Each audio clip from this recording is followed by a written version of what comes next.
You're listening to EPN, the ePodcast Network.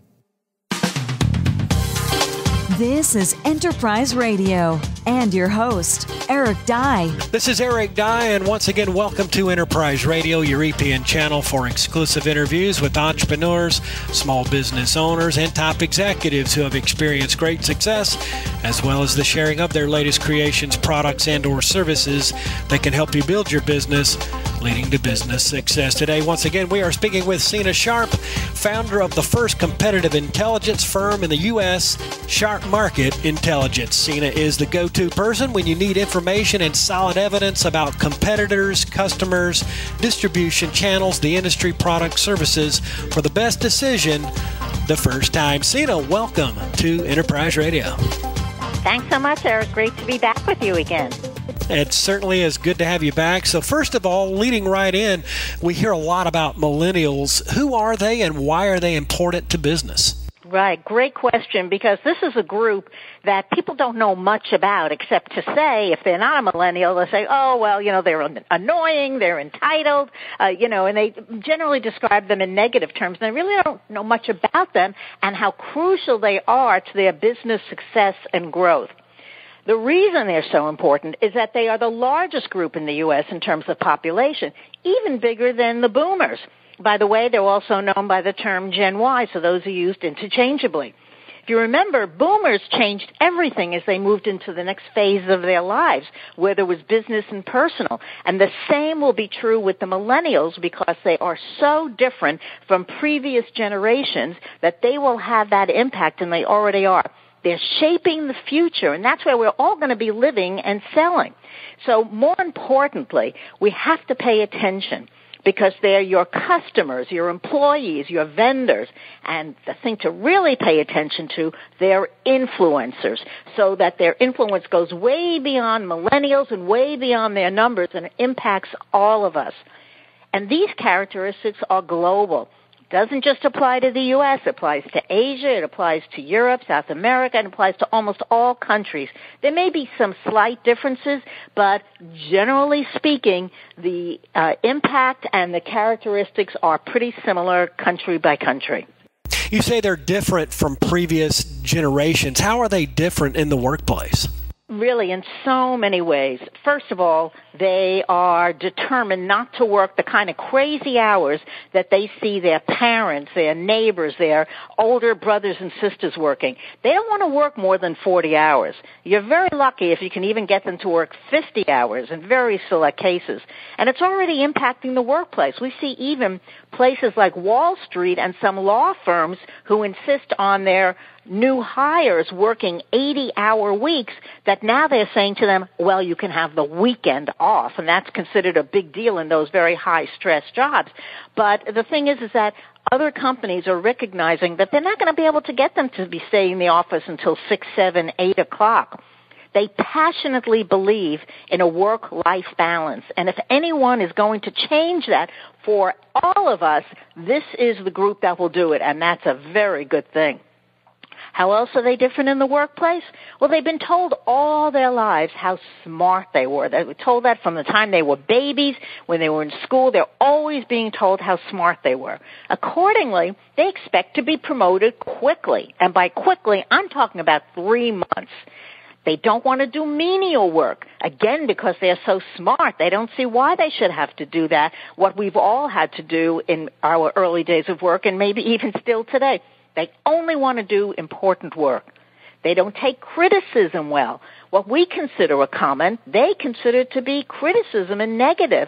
So you have to be aware of these things when you're hiring for them, and if any of these things are important, to build it into your interviewing so that your expectations are reasonable on both sides. They want constant feedback. They prefer working in teams, and they're more likely to believe their leaders than anybody else does in the office. So knowing how they think and behave is very important to having a good office atmosphere and also to managing expectations in terms of what they'll do. And what's important to them in this regard? Right. Well, there's many things that are important, but if I had to choose one thing, I would say they are driven by meaning and purpose. They want to change the world, and they believe they will change the world. Some examples of that are like Tom's Shoes, which became popular several years ago, where you buy a pair of shoes and Tom's Shoes gives one pair away. We've seen more and more companies who are building on that model. Warby Parker Glasses does that. You buy a pair of glasses, the company will give a pair of glasses to somebody in a country or an area where they can't afford glasses. We're even seeing that with home sales. They don't give away a home, but they certainly follow the essence of that model. What else is important to them? Food. They eat out a lot. Food is a social event. Also, they're much more sophisticated. Their tastes are much more sophisticated. Their parents have traveled a lot and exposed them to other cuisines and tastes, and they may have traveled a lot also. So they're willing to spend on food and drink. Again, their priorities on where they spend their money are very different than some previous generations for the age group. By the way, they're generally 19 to 35 years old today.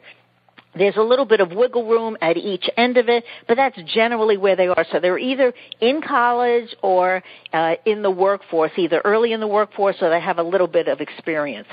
What else is important to them? They're more likely to buy from companies that reflect their values. They seek out companies that have a corporate conscience, those who are not using chemicals in food or those who are saving the planet. So they're very concerned about our larger world and not as spoiled as a lot of older people think they are. They expect companies to be flexible based on customer feedback. So there are many things that are really important to them, and it's different than previous generations, and that's the thing to remember. Today, once again, we are joined by Seena Sharp, founder of the first competitive intelligence firm in the United States, Sharp Market Intelligence, here on Enterprise Radio, a part of the Entrepreneur Podcast Network. Seena, we know they are very tech savvy. Do they have any other desirable characteristics? Yeah, well, that's what everybody focuses on, their ability with technology, although interestingly, they don't think that they know as much about technology as everybody else thinks they know about it, so it's always a matter of where you stand in that stream. They strongly believe in volunteering and giving back. Many, many schools in the U.S. require students to do volunteer work. And it's not students just who went to private schools. So public schools all over are doing it, religious organizations, parents who volunteer. So they're very into helping the world and helping people, whether it's in their community or in the larger picture. They're more tolerant and open-minded than previous generations. One of the things that's frequently noted about them is that they're oblivious to race, gender, sexual preference. They don't even see those things that those of us who from previous generations were very aware of it, they are totally blind to that, which is a very good thing. They also expect authenticity and transparency from companies, from the government, from people, from all aspects of their lives. This is really important, and we're seeing more and more of it, but hopefully as the millennials move further in the workplace, that they will demonstrate it from their companies or from their business positions that they have. Lastly, what would surprise us about the millennial generation? Oh, I think there's quite a bit, and that's a great question. Thanks. You know, unlike previous generations, they started saving for retirement in their 20s. 55% of all millennials have already started saving because they went through the recession, or they saw their parents, neighbors, relatives, other people who lost their homes, lost jobs. So they're very aware of what can happen. And they're concerned that Social Security or pensions won't be available. So they've started saving much earlier than previous generations. They're more religious and conservative than those who preceded them. It may not be traditional religion. It may be spiritual or community, mega churches, but they seem to be more conservative, even though we expect people younger to be much more liberal. Unlike conventional wisdom, we see fewer pregnancies among this age group than previous generations and less drinking. They don't care as much about cars and driving. They get their driver's license sometimes several years later, and they are less likely to buy a car or will buy it later. And when I tell you these things, you have to think about all the businesses that are impacted by these changes. So, like, for example, with getting driver's license later, It impacts insurance companies, aftermarket sales, used car dealers, auto repair. So it impacts lots of businesses. These are not isolated instances of how they're different, but it really has a domino effect on many other businesses. One thing that's really likely to be very surprising to most people is that they're less likely to become parents. Just 20 years ago, or just over 20 years ago, in 1992, 78% of college grads planned to become parents. Today, only 42%. That's almost half the number. Even if that percentage turns out to be higher, it likely will be much lower than previous generations. So again, you have to think about what's the implication for business and society. You might be surprised to know that TV is still very important in influencing them, even though all we ever hear about is mobile. But TV is really important in terms of influencing how they view brands and the value to them. They're very close to their parents. They value their opinion. They want to spend time with them.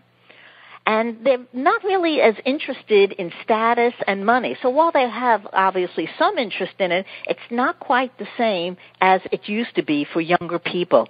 So money is important, but the status, not quite as important for many of them, especially those who are very, very wealthy. Always good to have you, Seena. Wealth of information here. How about telling our listeners where they can get more information about Sharp Market Intelligence online? Right. The website is www.sharpmarket.com. No E on the end of Sharp, SHARP, sharpmarket.com. We're also on LinkedIn, Facebook, all the social media. In conclusion, any closing thoughts or a final tip on the topic today? Yes, as I said, when people who are not millennials think about them, they tend to think about them in negative terms. Remember that whatever generation you are part of, those who are older than you, those who came before you, also viewed your generation in somewhat negative terms, regardless of all the positive things that you added to society. So next time you have to hire a millennial, work with a millennial, be a little bit more open-minded and see the value that they can bring to your business and to your employees, your customers, or whatever other group you're dealing with. Well, Seena, always good to have you, and thanks once again for joining us on Enterprise Radio. Thanks, Eric. We've been speaking with Seena Sharp, once again founder of the first competitive intelligence firm in the United States, Sharp Market Intelligence. Seena is the go-to person when you need information and solid evidence about competitors, customers, distribution channels, the industry, products, services for the best decision the first time. And the website of reference is sharpmarket.com. And this has been Eric Dye, and you've been listening to Enterprise Radio, a part of EPN, the Entrepreneur Podcast Network. Pick up our iPhone or Android mobile app for your mobile listening convenience. And once again, we do thank you for tuning in. Thanks for listening to Enterprise Radio here on EPN. For more information or to subscribe to this podcast, visit epodcastnetwork.com.